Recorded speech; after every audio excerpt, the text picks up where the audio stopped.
recognize that we're all doing things out here imperfectly, and we're growing, we're making money, we're thriving, we're supporting our families, and it just goes to show how much you can do imperfectly as well.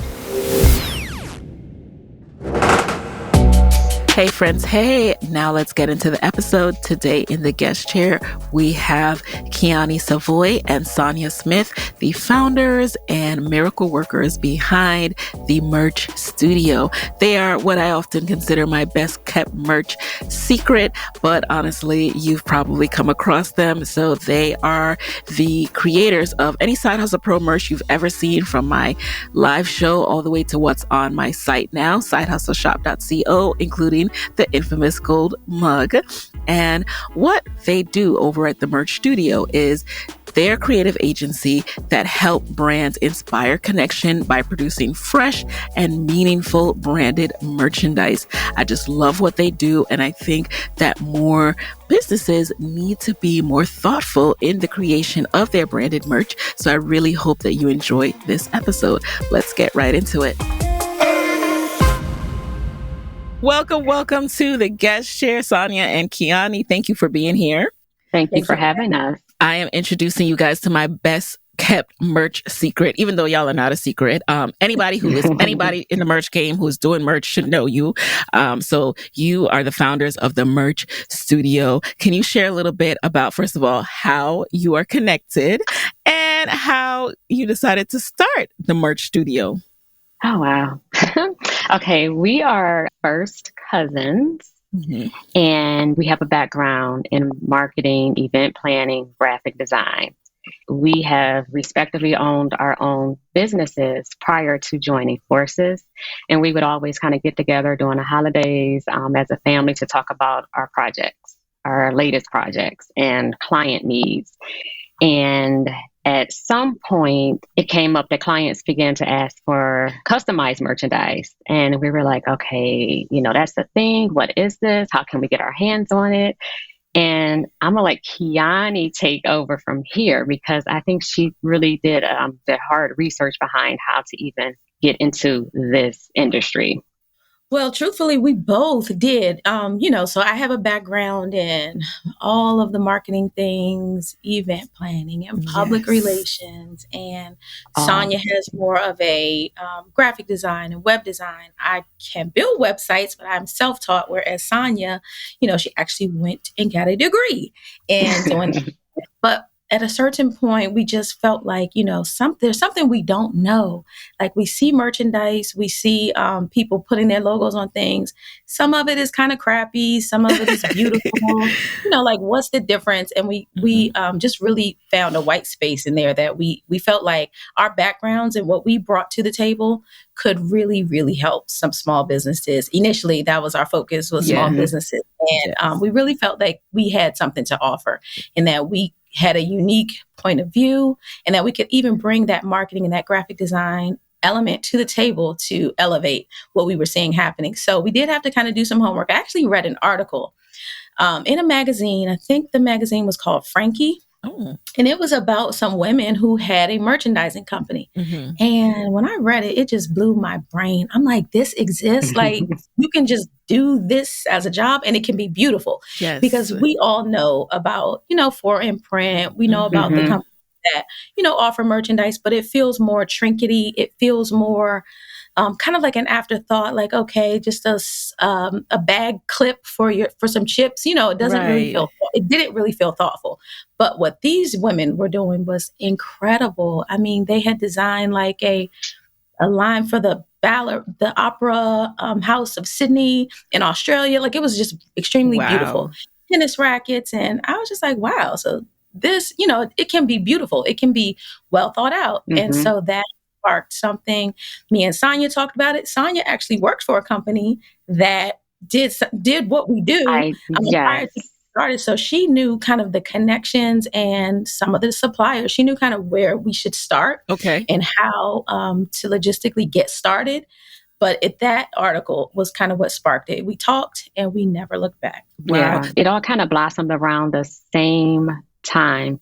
We started the business in 2017, and that was right after I had left the position that I was in at the time that was within the industry. Okay. So it happened. Like once we got that spark, we just ran with it. Did you quit your job to work on what is now the merch studio, or yes, were you leaving anyway? Okay. It was an experience, and it was a different experience for me.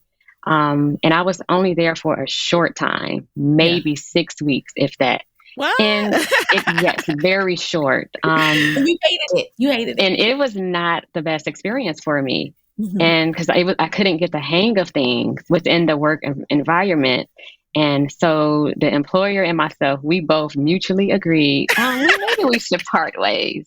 And I would love to meet up with my former employer because he actually taught me a lot that I did not know within myself. Mm-hmm. So it was definitely it was a strange experience. But like I said, I lasted 6 weeks. We mutually parted ways, and we went in headstrong with our business. But you learned what you needed to learn from that place. Exactly. But I did not realize that at the time. I did not realize it at the time. So it was very interesting, to say the least. Yeah. And I was still full-time at a position. I was working for a nonprofit, handling their events as the event director for a nonprofit.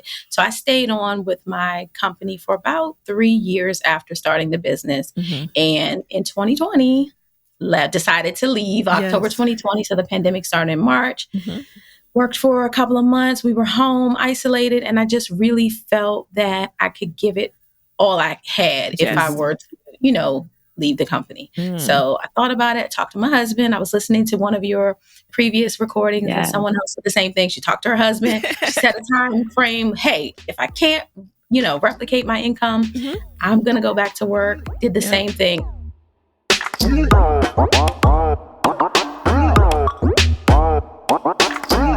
So what were your first steps to get started?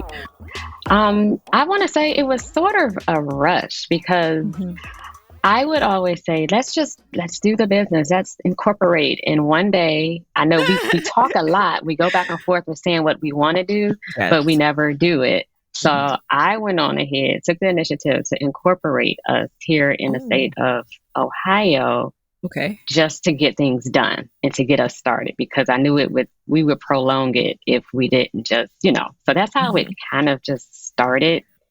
And we've grown from there. And like I said, based off of the research that Key had initially started, and with the small amount of knowledge that I picked up from the position that I was on prior, we were just able to connect to different resources and other individuals in the industry.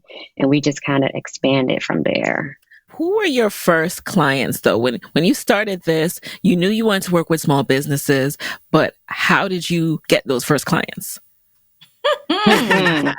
Hilarious. Because I feel like I was able to cut my teeth because I was, also working and kind of like figuring things out, made 100 million mistakes. 100 million. Our industry is so specific. It's very tedious. There are so many small details. So initially and I know that's not what you asked me, but initially you may order a notebook, and in the image, it looks like it's an 8x10 notebook, but when you get it, it's actually like a 2x3 notebook. So just like little things like that. But I say all that to say the nonprofit that I was working for, that was like our first customer. They're still a customer to this day, but that was one of our first customers. So we were able to kind of get to understand things, produce some really huge orders, some really fun orders.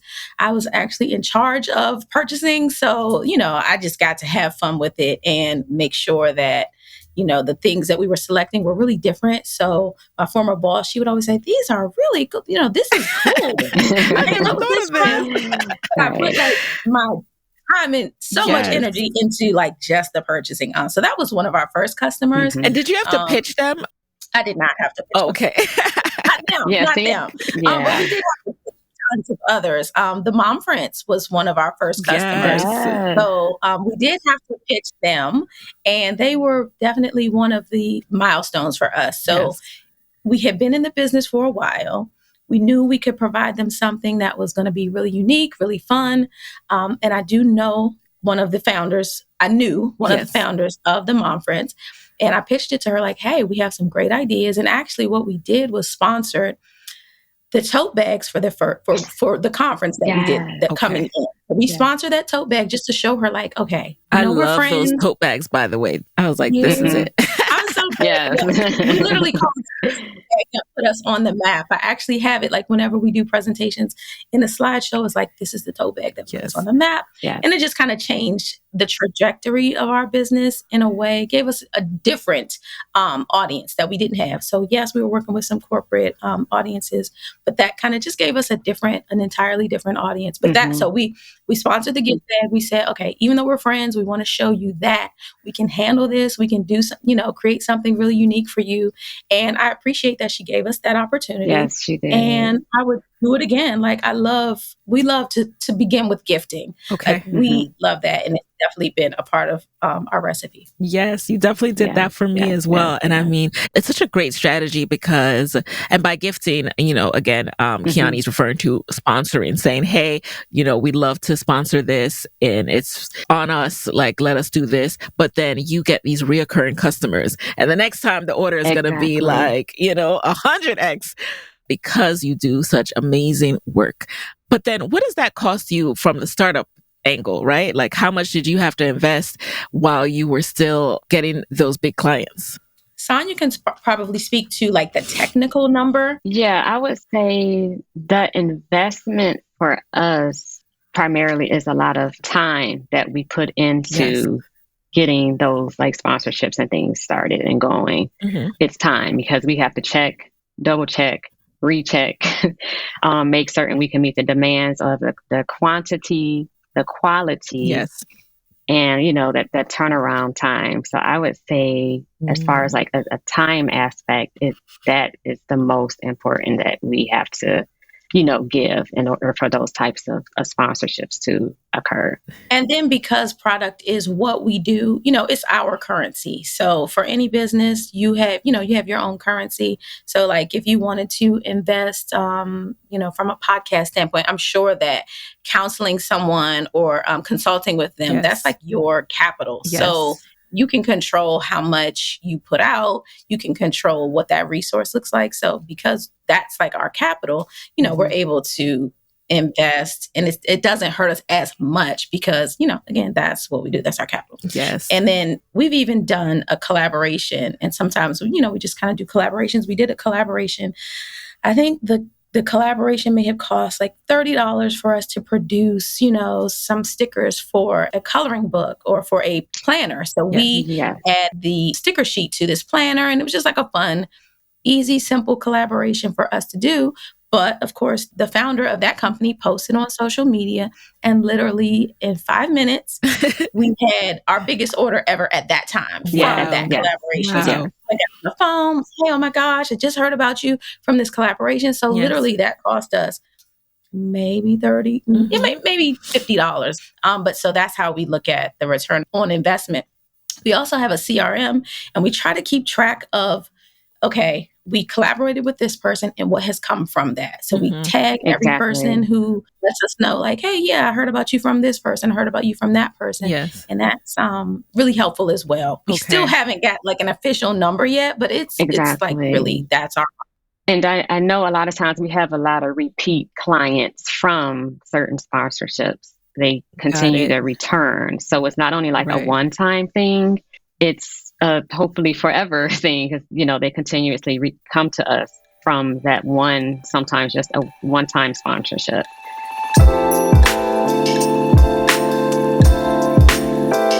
I want to make sure people understand the full scope of your business. So on the one hand, you have these one-time collaborations and one-time conference sponsorships that, might come up annually. But then you also have reoccurring business with entrepreneurs like myself who you are the fulfillment for their stores. So can you explain the scope of your business, how it works, how you make money? Sure. So what we do in a nutshell is we create fresh and meaningful merchandise for companies, merchandise that's going to create a connection between the giver and the receiver. So that has so many different meanings for different people, but basically we work with corporations to create, onboarding kits or and I always have a million branded things around me. Like, if you could see what is happening here, So for instance, this was included in a kit. This is a branded hand fan for an event. So anything that's going to have your logo on it, we can help you to create that. Like we used to tell people, we can produce anything. We've even done a money gun, a branded money gun for a conference that didn't happen due to COVID. I hope that does happen, but there's literally nothing that we can't produce. So we either start with a product that already exists, and we're able to select something, we're able to pull together a curation. So you call us and say, hey, I've got this conference, or, we are going to be onboarding 50 new employees, and we want to have something really creative for them, really that makes them feel welcomed when they join our company. We would curate a list of a group of things, present them to you, all things that we can produce for you. Sometimes this product does not exist in the world already. Like sometimes we have to literally from scratch come up with the specs, come up with, how do you want people to feel when they receive it? Exactly. What do you want, what's the purpose of it? How much per person do you want to spend, on each person? And then we can create something that did not exist. I'll give you an example, like a tote bag.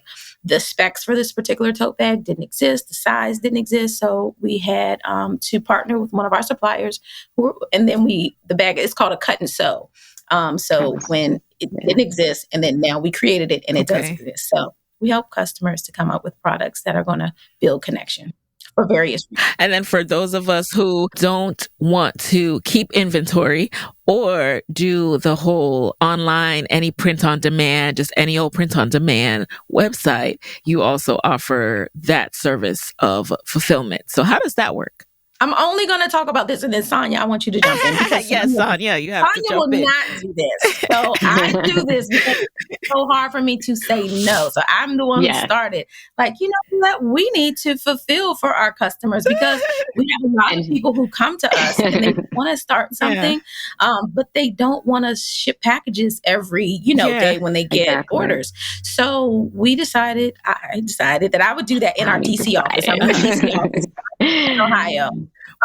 And so how that works, we don't do it for everyone. It does have to be a certain size business, a certain level of repeat orders, so that it makes sense for us to house merchandise in our DC, warehouse. So how that works is we will, help a client to come up with their line of sweatshirts or their line of sweatsuits, jackets, all sorts of merchandise, and we can actually create and build their Shopify accounts, their Shopify web pages. We actually built one for the awesome Nikayla. Oh, yes, that's Side Hustle Shop. CO, y'all, shop. Guys, So we can help you build that. We don't have to. If you have a designer, we would love to work with your designer. But we'll provide mock-ups and provide visuals for you to include on your Shopify page. And then when those orders start rolling in, we can also handle the fulfillment of that. Yes. Like I said, we don't know everybody, but that is I'm sorry for sharing that.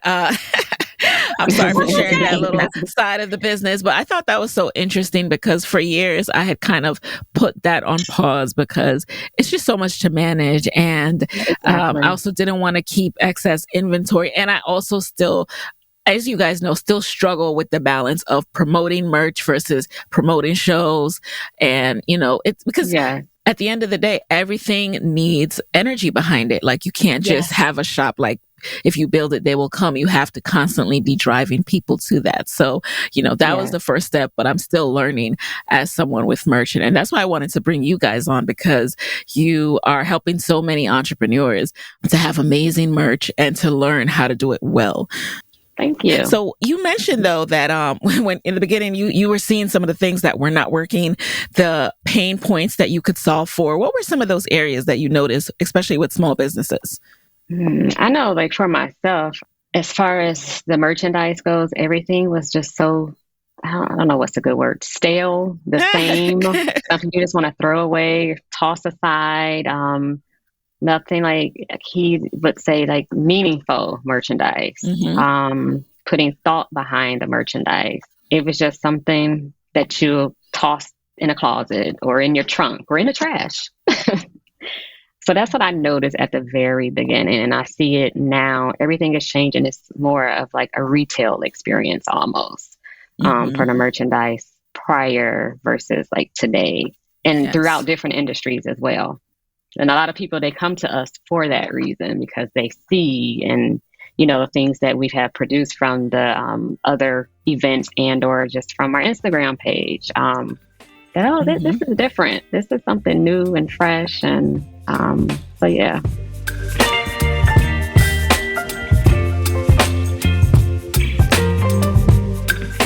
You're a unique business in that most people, they identify products, they identify their goods, the cost of goods, and then that's kind of it for that year.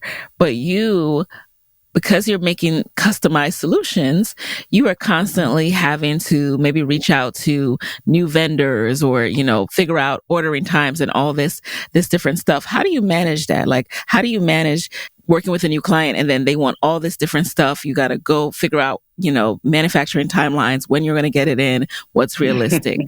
It is more than an ocean. It is. There are so many moving parts, and especially because we tend to work with clients that we do almost end to end. So there may be 6 or 7 different products in one specific order, even more at certain points. So, and each of the suppliers may be different for that specific order. Yep. Each of the timelines is going to be different for each product in that order, in that one order. Yes. Each of the locations of the suppliers may be different. We are having to manage enhance dates and ship dates and make sure that we stay on top of, hey, did this ship on time or did it not? Are we going to meet our client's in hand date, which is like the most stressful part of our job? I can imagine. We love it, but it can be really stressful. And so we have to just take a step back sometime and say, it's just a product. Like, there's so many crazier things happening in the world. Like, we cannot take this home with us. It's going to be okay. You're going to figure out a solution for it. And I wanted to add to what Kiani said. On the other side of things, preparing for these orders and things, we have to keep up with trends. So we're constantly going to trainings. We're constantly attending conferences. And we're constantly meeting new partnerships and suppliers and things like that because of that. So we're constantly traveling to get that information. Yeah, I do feel clients. Like you guys are always like, oh, I'm here this week. I definitely see that. So do you have like a minimum timeline that you give clients? Like, hey, if I'm working with you and you have a conference, like we have to start X amount of months in advance. Is that just a dream? Is that just a fairy tale? It's definitely such a dream. It's such a dream. Yeah, 90 days would be excellent. But a lot of times we get, we have 2 or 3 weeks or 4 weeks out, and we're 4 days. Yeah. We have definitely seen it all. So the most ideal time frame would, like Sonia said, be 90 days. Like, hey, or even for yearly events, about this event today, the day it ends, like let's give you a week in between. Let's hop on a call and let's start planning for next year. Yeah. That's not when people get inspired, right? They get inspired 2 weeks before. Even me though, I probably actually wouldn't be inspired to work on it, that early. But at the same time, we are bookmarking trends all the time and making sure that we do have something always new to show our customers. But that would be incredible. Okay. Awesome, but it doesn't happen. Okay. Well, Sonia, thank you so much. We're going to continue on. Me and Kiani, thank you for being here.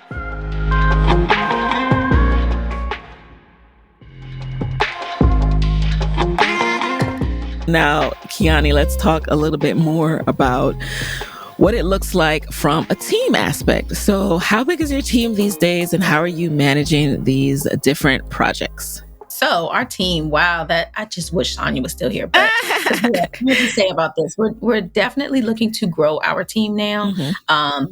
Being I'll say second, maybe third, actually, generation business owner. But the first, my dad actually is a business owner and has had staff. Yeah. But I guess hiring staff is so very scary for me. Yes.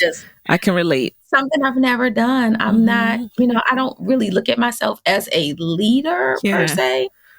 So that's definitely something that we are working on and will do in 2023. And we certainly work with other team members, but they're not full-time staff. So it's just me, myself, and Sonia. We have 2 graphic designers that we work with on a freelance basis. And we bring in staff, for instance, for projects that we have to kit and fulfill, maybe, 1,000 boxes, and we'll bring in staff to make sure that we can execute that. But outside of that, it's just myself and Sonia. We do have a third partner, but she's just not active at this moment. Got it. And when you say you bring in staff, like where do you find that staff from? Can that be a starting point for hiring? That's funny you said that. So typically it's family, friends and family that we start with just because of the nature of the business. Yes. So it's not really like a really thought out effort to do that. We do have some people in mind that, we think could maybe be part-time initially. But I think we'll probably go a different direction when we actually begin to hire. We'll likely hire in sales. And we actually do have a finance person that we freelance with, that we contract with. So we did have to bring on an accountant and a bookkeeper. But they're, again, they're contract based. So we will likely bring on someone in finance, customer service / production. So instead of us making all the phone calls, hey, did this ship on time? We'll have someone else kind of in that role to make sure that production stays on schedule.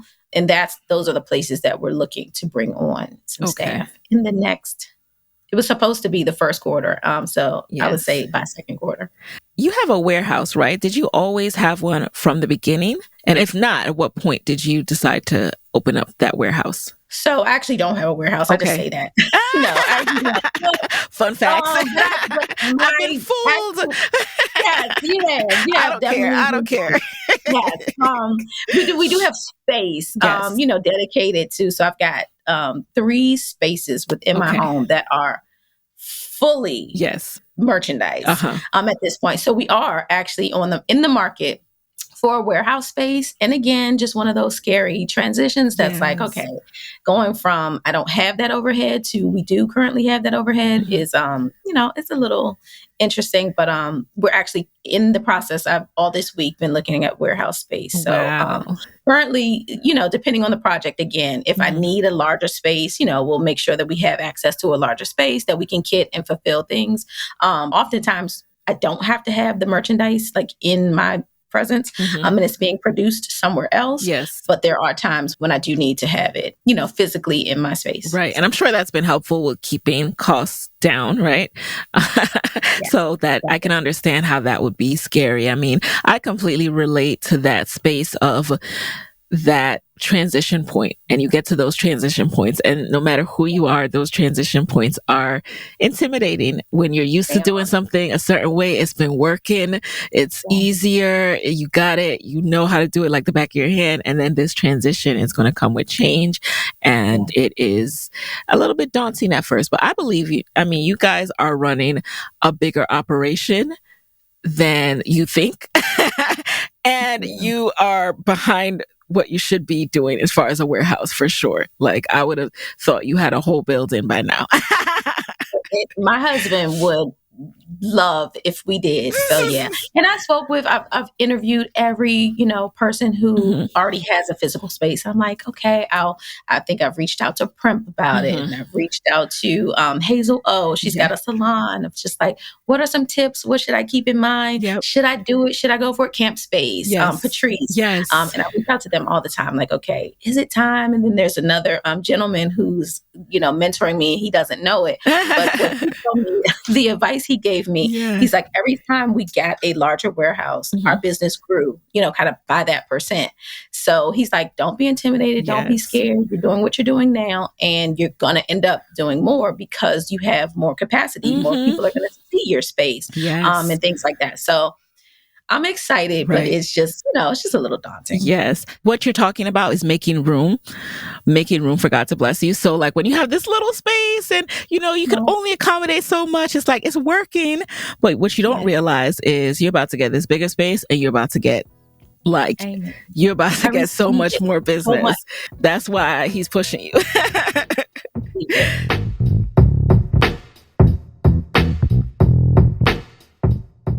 Speaking of the finances behind this change, now a lot of people lose money in their first years of the business, side hustling. What has been your experience?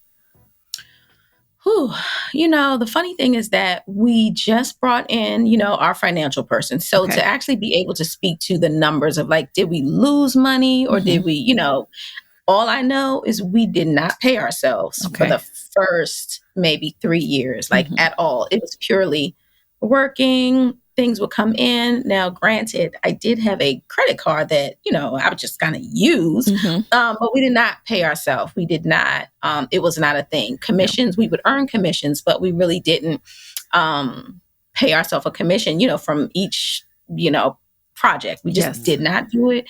It was not justifiable at that point. And I still had a job. So, I kind of just looked at it like, okay, we're building something. I didn't know how much longer we could do that, but I would say, so we just started paying ourselves, like, period. Like, every commission, if you made it, you need to get paid. Like, we're not in this just to kind of have fun. And so we actually officially started payroll 2022. And so that was like an incredible feeling of like, wow, I'm actually on payroll. Yes. I just never even imagined. So it's pretty cool. Yeah, that's a major milestone. Congrats. How do you approach marketing your business? So we don't actually utilize, I guess, maybe any Facebook ads. I mean, we've done a couple of Facebook ads, but nothing major. Like, I'm sure anybody who really does Facebook ads would laugh. Like, really, post for $100, and you call that advertising? Yeah. So we may have like boosted a post for $100, but typically sending samples to potential clients and collaborations has been really how we execute our marketing, and it's just really been incredible. I would definitely recommend it whenever I speak on panels. I talk about gift marketing, and it's just been a huge door opener for us to actually give the products that we sell to people. We take our time, we customize them, we come up with fun little, campaigns for potential clients. We did a box for an influencer at one point. So the box had like her picture on it, and a ton of products. Like, we literally will study their social media for like some gifts I've had for at least a year. So sometimes I will research for a year and just like, okay, they like this, they like that. And all the whole time I'm still reaching out, commenting on their posts, following if they're at an event, I may attend it, make sure to go meet them in person. And then a lot of the opportunities that we've been afforded have just started from relationships. So just from the previous, my previous career as a publicist, my event planning life, or working closely with my chamber, Prince George's Chamber of Commerce. And those relationships have just been incredible. And so I can't even take any credit, because it's like just God saying, okay, give this to my daughter. I want her to have this. We got one project that was literally, I have another mentor. He's a gentleman. He's been in the business for over 30 years. And he used to sell products to me back when I had a small marketing agency. And he found out this is what I'm doing. He would call me at least once a week, like, hey, how you doing? What you up to? You working? Okay. Things were kind of slow for a while. And then out of nowhere, there was just like a boom. But so he asked, like, okay, do you think you have capacity for a pretty big customer? He asked me, like, what's the largest customer that you have? Like, how much have they purchased from you? And I'm like, well, maybe this amount. I want to say it was like maybe $40,000 at the time for that particular customer. And he said, well, I have a customer. I think it will be your largest customer. And if you want it, let me know. It's yours. He took me to meet this particular client, and the rest is history. Wow. It's been one of our biggest clients. So, but just things like that, just relationships, just being a good person. Relationships, but really outstanding work too. Like, those come together. We have to pair those together, because you guys are not doing just any old ordinary. Like, I remember the first time you guys pitched for my live show, and as soon as I saw it, I was like, whoa, they're the ones that did the Mom Friends bags. Like, I didn't even go to the Mom Friends, and I was looking at those bags like, that is some tight merch. Like, that is how you do it. So it is so nice to see that, you can have, you can work with a Black-owned business to do something like that. And I was very excited to see that. So just want to call that out. Like, so it's your relationships, but then what you do is amazing. And Now that you're working with bigger clients, like you pointed out in the beginning, you started with small businesses, but you're not limited to small businesses. How do you balance the percentage or, how much you're doing small versus large? Ooh, that's a great question. Not sure if we figured out the exact balance. I know that we don't really post on social as much anymore because when we post, we get the phone calls, which again, we're not mad at. Yeah. And we would never, what do they say? Turn away or... Right. We don't turn away anyone, but at the same You have standards and qualifications that people need to meet. Yes, certain qualifications. And we've just slowly been changing, our messaging, changing our positioning so that we're attracting what we want. If you call us, we'll still work with you. And of course, but definitely just not posting as much. So that kind of slows things down a little bit. Right. And just being more intentional about who we know our customer needs to be, and just making sure that we're being fair to our family, because it takes the same amount of work to work on a small order of, 100 pens as it does to work on a really huge order. And sometimes it takes more work because a smaller business is going to be looking at every detail, every color, every... Indecisive, guilty. Yes. But it's okay. It's okay. Right, but sometimes it's even harder. So it's like it's the same amount of work. You're absolutely right. I know are fruitful for us and that are going to pay the bills. So that's just being a little bit more intentional about the spaces that we... I hear that. And it also is, sometimes when you reach out to businesses and you aren't yet meeting their qualifications as a partner, it inspires you to work harder to get there. You hear that from guests who wanted to get into Target and they realize, okay, I need to get some more ducks in a row, or I want to order from this manufacturer in China or Italy and they have this minimum order quantity. I need to rise to that occasion. So it's the same thing. Don't feel bad. Okay, not everyone can work with you. Not everyone can work with you anymore. And that's just a good product of scaling and being good at what you do.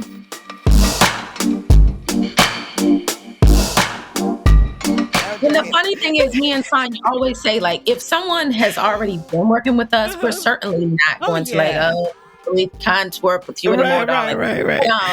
Sometimes we do communicate what our initial spend should look like. Yeah, you have to set those standards. And I completely understand. And I respect that. And again, it forces both parties to rise to the occasion. That relationship and in anything, setting expectations and boundaries is so, so important. So I hope everyone can take that away from this episode.